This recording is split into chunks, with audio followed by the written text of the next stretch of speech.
Today we're going to be taking a look at a scenario where Russia invades the Baltics. Now these three countries located over here in Eastern Europe are very close together, and they also share a common enemy, which is Russia. Now if you didn't know, in World War II the Baltics were invaded by the Soviet Union, then by Germany, and then by the Soviets again, and after that they were a part of the Soviet Union until it collapsed in 1991. Now the Baltic states and Russia's relations can also be linked back a lot further, but an important thing we do want to keep in mind here is that Russia would want these three countries because it would give them access to a warm water port over here in the Baltic Sea. Currently this is all they got, and it's not that good, so they use Kaliningrad, which is a lot better. But having all three of these countries under the rule would not only increase their influence into Eastern Europe, but as well as give them a lot more trading options. So today we're going to be taking a look at a scenario where they get invaded by Russia. If you guys enjoyed this video, make sure to leave a like on it and subscribe to the channel if you're new. We're getting really close to 69,000 subscribers. We all know, well, that's good, but we're also getting close to 70,000 subscribers, and I'm going to announce what I'll be doing for that special later on in the video, so make sure to stick around to see what I'll be doing. I'll give you a hint, it involves you guys. So anyway, let's go ahead and get started. Now, in order to make this scenario more interesting, we're going to be throwing out NATO, so that no longer exists. I know it's not realistic and it makes this scenario fictional, but sometimes that's more entertaining than the actual real event. So given this occurrence, Russia declares war on all three Baltic states. Now, the Baltic states are not strong. They are very weak countries, and the only reason they still exist is because of NATO. Without the existence of NATO, these guys would, well, Russia would have their way with them. But fortunately, these guys do have their own allies, and said allies will be getting involved in this video, because if they didn't, then this would only be like a minute long. Almost immediately, Finland declares war on Russia in defense of Estonia. The same thing goes for Poland, and we also have to factor in Ukraine, as this is taking place in present day, and then of course Belarus will join in. So essentially we have Russia versus Eastern Europe. For now, no one else is going to be getting involved, and we're going to be having Russia pushing into these territories and almost winning. So let's go ahead and see their strategy. That was pretty easy. Immediately, Russian troops cross over into Estonia and start to head towards their capital. Russian troops push out from Kaliningrad. However, this does create a small problem because Poland is in this war, and they really didn't think that Poland would join, so they can't really do as much as they wanted to with this, and instead they were forced to defend. I'm gonna go ahead and add in the front line in Ukraine. All right, there we go. It literally hasn't moved in like a month. Actually, I think it's a little bit more thicker than this. And now we have the entire Russian military mobilizing, which means that they're going to be able to get away with a lot more over here than they are in current days. Russia isn't using their entire military, but at the same time, their logistics are horrible, their equipment is running low, and overall, their morale is really low. So maybe this increase in military presence will fix that issue. Back up on the border of Finland, we have Finland making their own offensive into Russian territory. Finland has literally been training for this for years, and they can finally use that training to invade Russia. Now, Finland wouldn't go into like a full offensive mode. The most they would do is try to cut off this area up north and maybe even capture St. Petersburg, but capturing Moscow is out of their ability. Russia now launches a campaign out of northern Belarus as well as itself into Latvia, and now is heading towards Riga. Overall, Russia's main strategy here is to capture the capitals of all three Baltic countries. Lithuania's capital is right on the border of Belarus, so unfortunately that falls first. But just because a country loses its capital does not mean it immediately surrenders, as seen in Estonia as they lose their capital. Large encirclements start to take place across the border of these countries, and almost all of their militaries are lost. At this point, it's just Russian tanks rolling through these countries and waiting for an official surrender. Now we do have Finland and Poland sending troops to the Baltics, but overall they really can't hold off the Russians, and soon enough the Baltics are split into two over here near Riga. Speaking of Riga, that falls over to the Russians, and at this point we have our first surrender, which is going to be Estonia. Now the government surrenders the mainland, however they do flee over to these two islands over here, in which the Russians are unsuccessful in taking, mostly because their navy assets are down here. Heading back over to Ukraine now, we have some motion taking place with the Russians starting another northern Ukrainian campaign. This time it's a lot slower, and eventually it is stalemated, and in the south we have Ukraine finally taking back Kherson, one of their major cities. This gives a huge morale boost to Ukraine, although Russia is still mobilizing forces, and those forces are soon to arrive in Ukraine. Poland starts an invasion of Belarus. Now this goes pretty well for them until eventually they are stopped by Russian armies, and for now Poland holds on to this front line. Speaking of Poland, they also push up into Lithuania, expanding their Belarusian front line and pushing back the Russians in this country, but once again that is stalemated. Poland and Lithuania managed to kick the Russians out of Lithuania, however they are unable to enter into the exclave, and in a few days time we have the surrender of Latvia. From here the Russians really don't have anything to worry about up north here other than Finland, so they now focus in on invading northern Lithuania. At this point, the armed forces of the country are non-existent and they soon surrender. But we can't forget about the Polish troops that were already in the country, so those are redrawn. And now it's just Finland, Poland, and Ukraine versus Russia and Belarus. Russia manages to slightly push back the Finns on their border, however this is soon stalemated as the Finnish put up a fierce defense. Down south, Russia starts to focus in on Ukraine and wiping them out of the war, so they start an invasion from this northeastern front. And from here they do something they did similar to the beginning of the Russian-Ukrainian war, and they push over towards Kyiv this way. They don't capture the city, however they do make a large encirclement in the north, but for now this encirclement holds out. Fighting continues into Donbass until eventually the entire region is captured by the Russians, and from here they start to focus in on capturing Kyiv. Belarus makes a not so smart decision in invading northern Ukraine. Now this was completely their idea, really Russia didn't back it, but this does create a problem for them over here in the west. The movement of troops caused Poland to be able to break through a front line and now is pushing over towards central Belarus, but they soon withdraw their troops out of Ukraine and rehold their defensive. The withdrawal from Ukraine was also pretty painful as Ukrainian troops are sent back up into Belarus, and now we have a front line that looks like this between the red team and the blue team. So unfortunately at this point, the blue team isn't going to be able to hold out. Russia is just too strong. I mean, they're the second strongest country in the world, so I don't see why they wouldn't be able to hold out. But now things get a little bit interesting for Russia as Sweden joins the war on the side of Finland and the blue team. Now Sweden and Finland, especially in modern times, have been paired together a lot. Military-wise, they hold close connections. Politically, they hold close connections. And historically, they also hold close connections. Sweden joining this war doesn't make much sense in the grand scheme of things, but due to them throwing away their neutrality, it isn't completely impossible. With the addition of Sweden into this war, this gives a little bit of relief to Finland, who now focuses in capturing the Kola Peninsula. Now this place is just complete ice, so as soon as they separate it, they claim it as theirs, and this is kind of recognized because there's no military assets up here, other than missiles, but manpower wise there's no one up here. And from here Finland pushes out and captures the major road network that connects Russia to the military assets up here. With this, the Finnish are given a leverage and are able to push in, but eventually we have Russian reinforcements arriving. Finland is pushed out of that road network and there is a stalemate created. Back down south we now have Russia focusing in on saving Belarus. The Poles are pushed back greatly, although this comes at a heavy cost for Russia as they lose a lot of their troops. Eventually another stalemate is created and we have nothing happening on this front line, while back over in Ukraine we have this encirclement up here shrinking, as well as a near encirclement of Kyiv. The Ukrainian counteroffensive does go according to plan over here in the east, but this is eventually stopped due to a lack of morale in the Ukrainian army. They also started a counteroffensive up near Kyiv, which does go successfully, however this once again is stalemated, and overall Ukraine's defense is starting to fail. The Russians make a major breakthrough after concentrating a lot of troops in the north and capture the capital city of Ukraine, which is Kyiv. The northern encirclement fails. Russian troops flood into central Ukraine and now push over towards the west, with the Russians retaking Kherson as well as making an encirclement in central Ukraine. Large amount of armies are lost there. They then slither down the coast and capture Odessa. Now we have this slow capitulation of Ukraine. Polish troops rush into the country, although they aren't really quick enough as a major part of the country is cut off. This is by far one of the largest encirclements made in the Russian-Ukrainian war, and a lot of men are lost. Belarus re-pushes down into Ukraine, and eventually we just have the Polish troops versus the Russian and Belarusian troops. Belarus re-pushes into Ukraine, and eventually Ukraine capitulates. Belarusian troops push into northern Ukraine, and eventually we have the capitulation of the country. So yeah, it really isn't looking too good for the blue team anymore. At first, you know, they might have been able to hold off, but as the Russians recruit more people,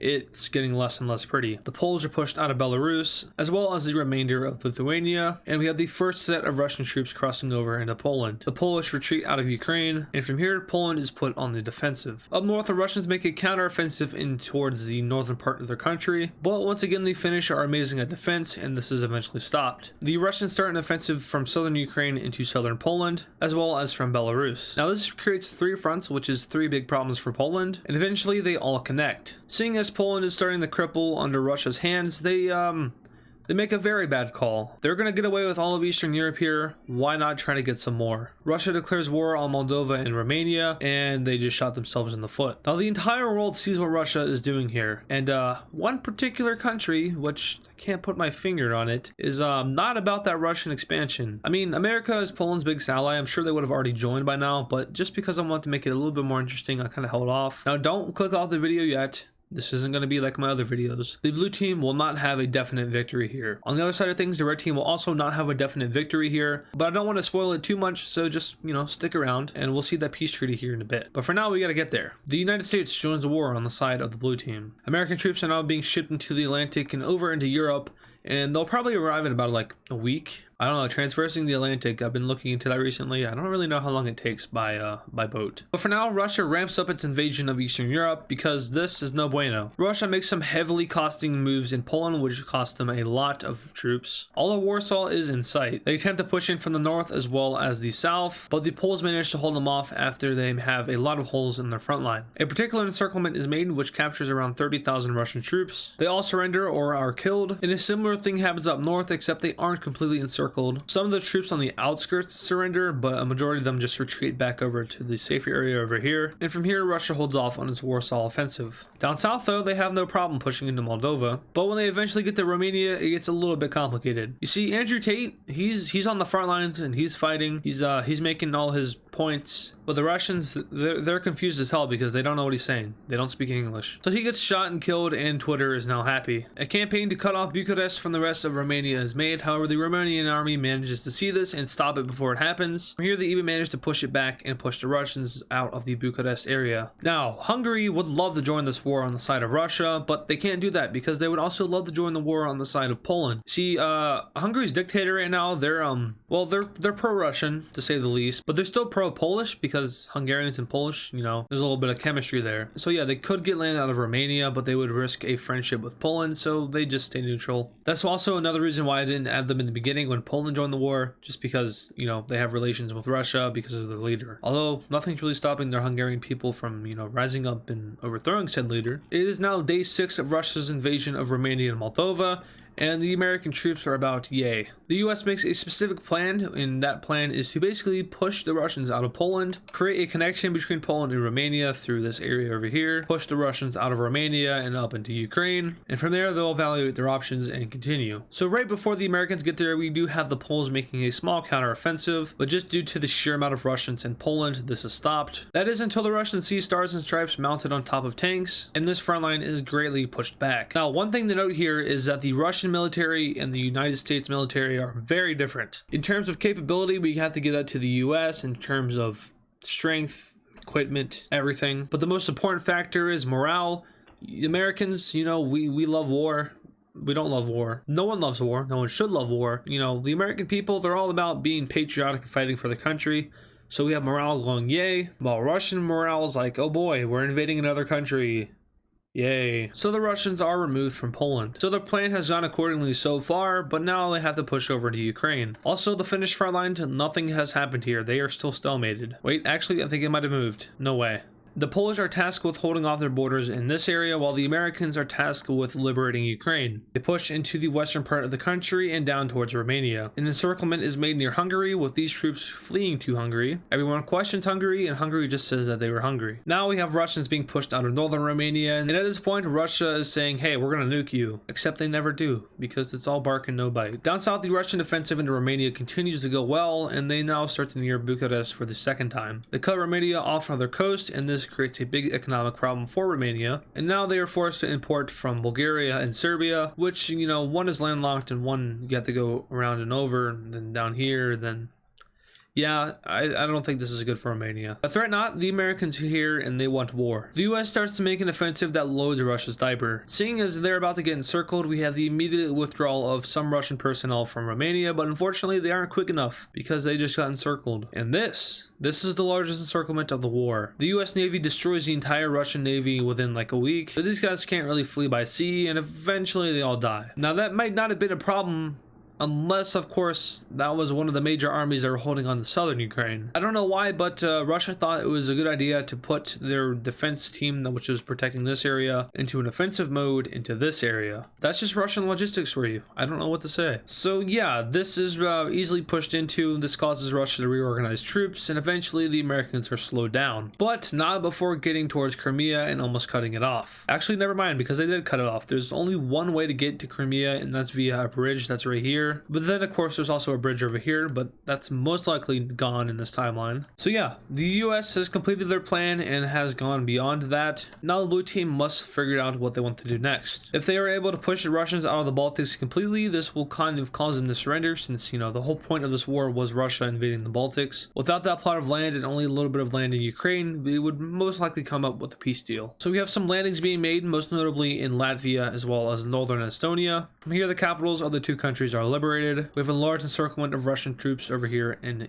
western Latvia. And after a few more weeks of fighting into Latvia, we have the reinstallment of the Latvian government. Fighting in Estonia is very difficult because Russians have a strong grip over this region. They are eventually forced to retreat out of western Estonia as the area falls to the US and allies. These troops are then put on a defensive and the blue team is unable to invade past this area. Now they start to focus in on Kaliningrad in Lithuania. Poland immediately spearheads up and cuts off a majority of the road networks leading into Kaliningrad, which essentially starves the province.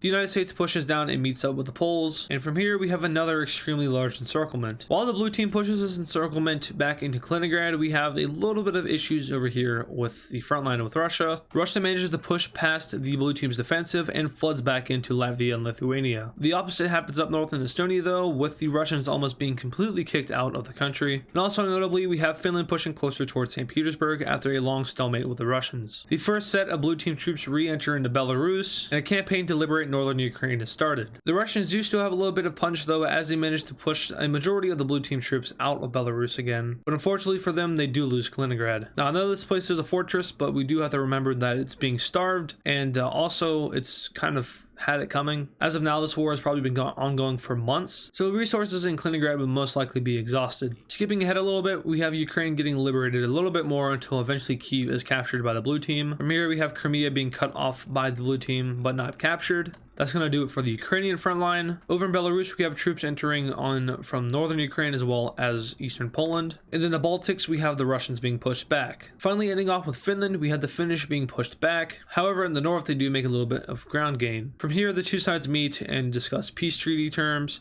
which neither side is, content with. So let's go ahead and take a look at that peace treaty. Just kidding. First, we're going to talk about the 70,000 subscriber special. Man, my voice has been very weird recording this video. Anyway, 70,000 subscribers. We're only 1,500 subscribers away from that, which means we're going to hit it pretty soon. Now, during my time on YouTube, and most notably recently, I have been searching my name up in an incognito tab just to see what comes up.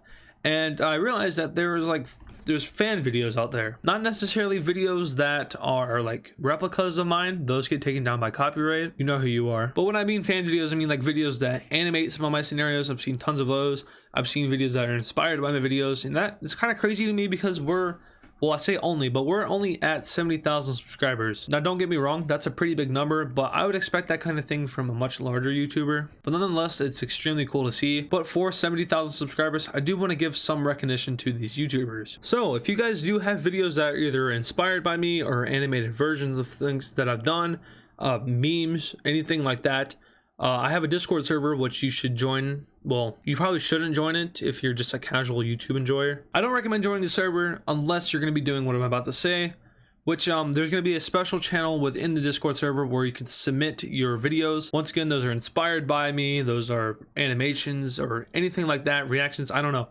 Anything like that that has to do with my content or me, myself. I don't want to sound egotistical here, but I think you guys get what I mean. I have a saved playlist of a bunch of videos already. So if you guys want to further submit your videos, I'm going to be doing a reaction for 70K, and you can have a chance to have your video spotlighted. So just to recap, if you have videos that you want me to react to, put them in the Discord server. There will be a special channel there. Invite code is in the description. And yeah, so that's what I'll be doing for that. Let's go ahead and take a look at this video's peace treaty. All right, taking a look at this peace treaty here, we actually have a new concept. Now, before we get into said new concept, we do have to go over the basics here.